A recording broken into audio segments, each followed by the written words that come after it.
अर्थ है सत्य और तथ्य का। बुरे कर्म का बुरा नतीजा होता है और बुरे नतीजे की किस्त शुरू हो चुकी है व्यूअर्स। मैं इंडिया गॉट लेटेंट शो की अश्लील ब्रिगेड की आज बात कर रहा हूं। ईश्वर तुल्य माता पिता के खिलाफ बेहद अभद्र और अश्लील टिप्पणी करने वालों पर अब चौतरफा मार पड़नी शुरू हो चुकी है। जिस एपिसोड में अश्लील विचारों वाले रणवीर अलाहाबादिया ने इतनी गंदी और घिनौनी बात कही, उसी एपिसोड में अपूर्वा मखीजा नाम की एक कथित कंटेंट क्रिएटर भी मौजूद थी। उसने भी उस मां के लिए बेहद घिनौनी और गंदे शब्द कहे जिसकी कोख से उसने जन्म लिया, और उसी मां के लिए पब्लिक प्लेटफॉर्म पर इतनी गंदी बात कही। उस दिन शेखी भगाड़ने वाली अपूर्वा आज मुंह छिपाए घूम रही है। मुंबई के खार पुलिस थाने में इस बेहुदा यूट्यूबर के बयान दर्ज हो चुका है। महाराष्ट्र से लेकर असम तक रणवीर अलाहाबादिया समेत 30 से ज्यादा लोगों के खिलाफ एफआईआर हो चुकी है। समय राणा पे भी हो चुकी है।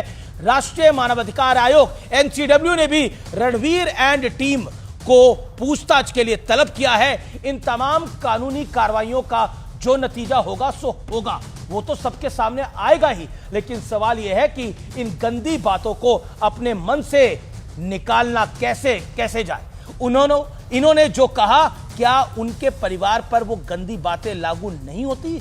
जो लोग नेम एंड फेम के लिए अपने परिवार को नहीं बख्शते, उन्हें आपके परिवार से क्या लेना देना सोचिए। जो अपने मां बाप को नहीं बख्श रहे, उनके बेडरूम में घुस घुस के देख रहे हैं। इसलिए मेरा सवाल है कि आपसे है, इन्हें करोड़ों की कमाई कराने वाले व्यूअर्स, यानी आप क्या कर रहे हैं?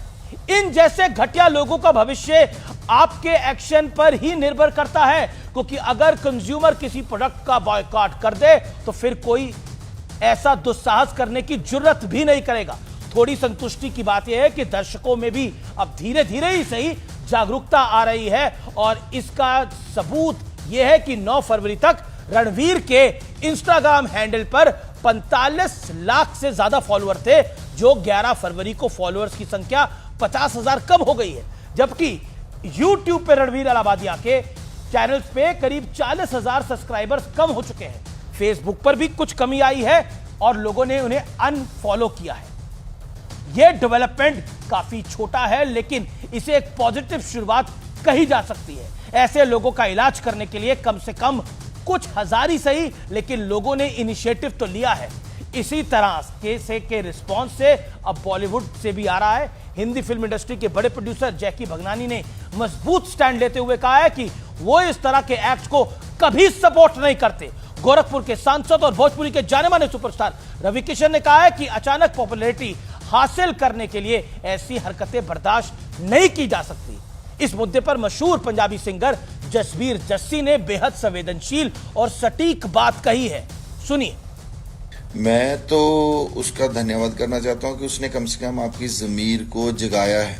आप लोगों की गैरत की जो ऊंचाई है वो इतनी बढ़ चुकी है कि आपको बहुत देर बाद कोई बात जो है पिंच की है।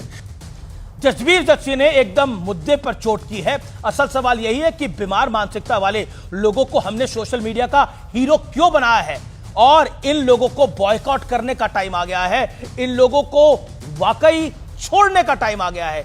कृपया करके अपने आपके बच्चे क्या देख रहे हैं यूट्यूब पर, उस पर ध्यान दीजिए। ये लोग ड्रग्स की तरह हैं जो आपके घर को खराब कर रहे हैं। ये अपने परिवार के नहीं हुए, आपके क्या होंगे? कृपया करके अपने बच्चों को इनसे सावधान करिए। नमस्कार।